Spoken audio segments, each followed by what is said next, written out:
নমস্কার বন্ধুরা, আমরা একটা নতুন ভিডিও তোমাদের অনেক অনেক স্বাগত, অনেক অনেক ভালোবাসা, কাছে দূরে সকল বন্ধুদের অনেক অনেক ভালোবাসা। তো আজকে নিচের বাগানে চলে এসেছি। নিচের বাগানে গাছগুলো প্রচুর পরিমাণে বেগুন ধরেছে। কি এমন দিয়েছি খুবই কম খরচে, কিভাবে এই বেগুনগুলো এত সুন্দর গাছ আর এত সুন্দর বেগুন ধরেছে, এত ভালো প্রচুর পরিমাণে ফলন পেয়েছি, তাই তোমাদের সঙ্গে শেয়ার করতে চলে এলাম। চলো দেখতে থাকো বন্ধুরা। আমি নিচের বাগানে এবছর কতগুলো বেগুন গাছ লাগিয়েছি। 3টি মাত্র বেগুন গাছ লাগিয়েছি, বেশি লাগাতে পারিনি। 3টেই আমার নিজস্ব চারা এবং নিজে থেকেই আমি লাগিয়েছি।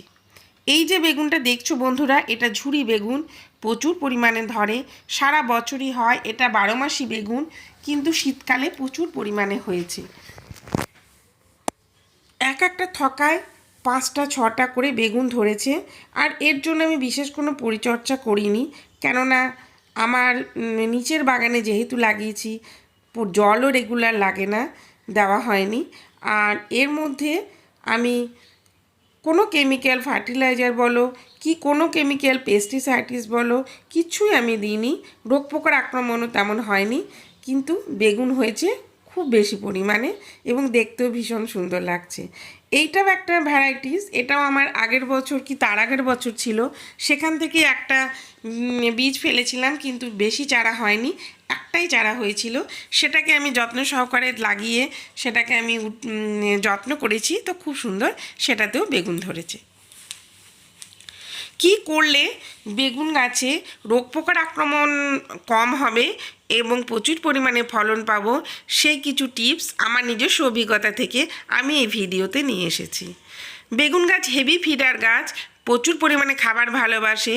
আমরা যত বেগুন গাছকে খাবার দিতে পারবো, তত তাড়াতাড়ি বেগুন গাছ বেড়ে উঠবে আর প্রচুর পরিমাণে ফল দেবে।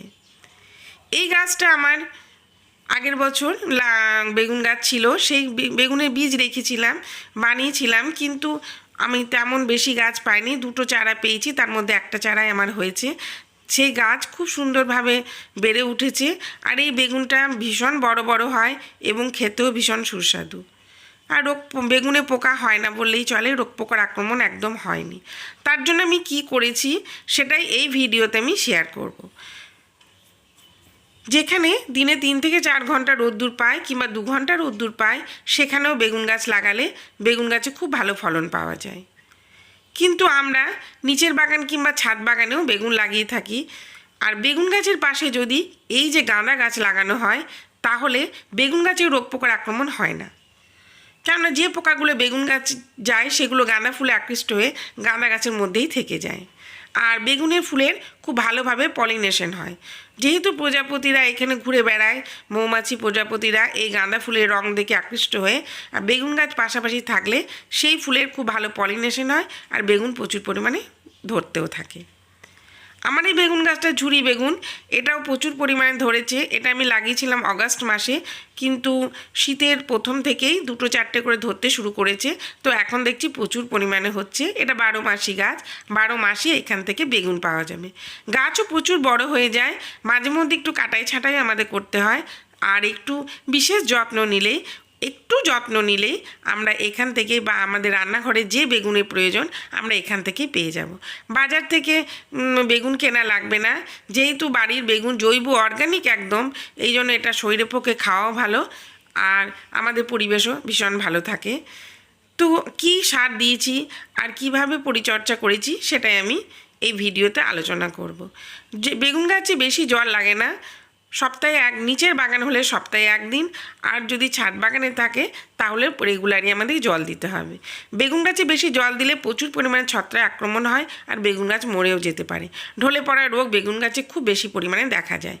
কিন্তু যখনই দেখবো আমরা নিচের বাগানে উপরের মাটি একদম শুকিয়ে গেছে, তারপর আমরা জল দেব, কেন বেগুন গাছ খুব বেশি জল একদমই পছন্দ করে না। জলটা আমরা খুব একটু জেনে বুঝেই দেব। কিন্তু ছাদের বাগানে বা টবের মাটিতে জল অনেক সময় দিতে হয়, কেননা সেখানে আমাদের মাটি কম থাকে, খাবার কম, ওই জন্যই জলটা একটু লাগে। কিন্তু নিচের বাগানে জল আমি সপ্তাহে 1 দিন করেই দিই। আর বেশি জল দিলে ফাঙ্গাস আক্রমণ হয়, ওই জন্য আমি জল খুব কমই দিই। আর এই গাঁদা গাছগুলো, এই গাঁদা ফুলের জন্যই আমার এবার প্রচুর পরিমাণে বেগুন ধরেছে, সেটা আমি একদম আমার নিজস্ব অভিজ্ঞতায়। তো বেশ তোমরাও বন্ধুরা যাদের নিচের বাগানে জায়গা আছে কিংবা ছাদ বাগানে, নিচের বাগানে যদি জায়গা নাও থাকে, ছাদ বাগানেও খুব সহজেই বেগুন লাগাতে পারো। তার জন্য কিছু কিছু এই ঝুরি বেগুন আর এই যে আমি যে ভ্যারাইটিসগুলো লাগালাম, এরকম কিছু জাত নির্বাচন করে যদি লাগানো যায় তাহলে ফলন খুব বেশি পরিমাণে পাওয়া যায়। এখন তো যেহেতু ফেব্রুয়ারি মাসে একদমই শেষের দিক, এখন একটু গাছগুলো বেশি রৌদ্রে তাপ বাড়লে গাছগুলো একটু নষ্ট হয়ে যেতে পারে। তার জন্য আমাদের গাছগুলোকে যত্ন নিতে হবে। কেননা কি আমি দেব, এখানে সর্ষের খোল আছে। সর্ষের খোল যদি আমরা জলের মধ্যে একটু মিশিয়ে সেটা 3 থেকে 4 দিন ভিজানোর পর সেই জল যদি আমরা বিকাল দিকে পাতলা করে দিয়ে দিই, কিংবা এখন ঘন করেও দিতে পারা যায়, গাছ তো অনেক বড় হয়ে গেছে, এর জন্য পরিমাণের কোনো তারতম্য হলেও কোনো অসুবিধা নেই।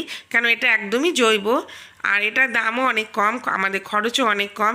এইটা যদি আমরা রেগুলার দিয়ে দিই, এর মধ্যে নাইট্রোজেন প্রচুর পরিমাণে, এর মধ্যে ভিটামিনস মিনারেলস প্রচুর পরিমাণে আছে। এইগুলো গাছ খুব ভালোভাবে নিতেও পারবে আর গাছ ভীষণ শক্তি হবে গাছের। আর কি হবে, গাছের পাতাগুলো সবুজ হবে এবং ফলও ভীষণ ভালো হবে। আমরা যদি এই খোল ভিজানো জল কিংবা যদি ঘুঁটো ভেজানো জলও তরল সার হিসাবে দিই, কিংবা কিচেন কম্পোস্ট যে থাকে সেটা যদি ভিজিয়ে সেই তরল সার হিসাবে দিয়ে থাকি, তাহলে প্রচুর পরিমাণে আমরা সেখান থেকে বেগুন পাবো। তাহলে বন্ধুরা এইভাবে যদি বেগুন পরিচর্যা করো তাহলে সেই বেগুন খেতে ভীষণই সুস্বাদু আর রোগ পোকার আক্রমণ হবেও না, আর সেই বেগুন দেখতেও ভীষণ একদম সুন্দর লাগবে। তার জন্য আমাদের শরীরও ভালো থাকবে অর্গানিক ভেজিটেবলস খেয়ে, আর আমাদের পরিবেশও ভীষণ ভালো থাকবে। তাহলে বন্ধুরা আমার এই ভিডিও কেমন লাগলো অবশ্যই কমেন্ট করে জানাবে। ভালো লাগলে লাইক করবে, আর নতুন বন্ধু চ্যানেলে এলে চ্যানেলকে সাবস্ক্রাইব করবে। অসংখ্য ধন্যবাদ, অনেক অনেক ভালোবাসা।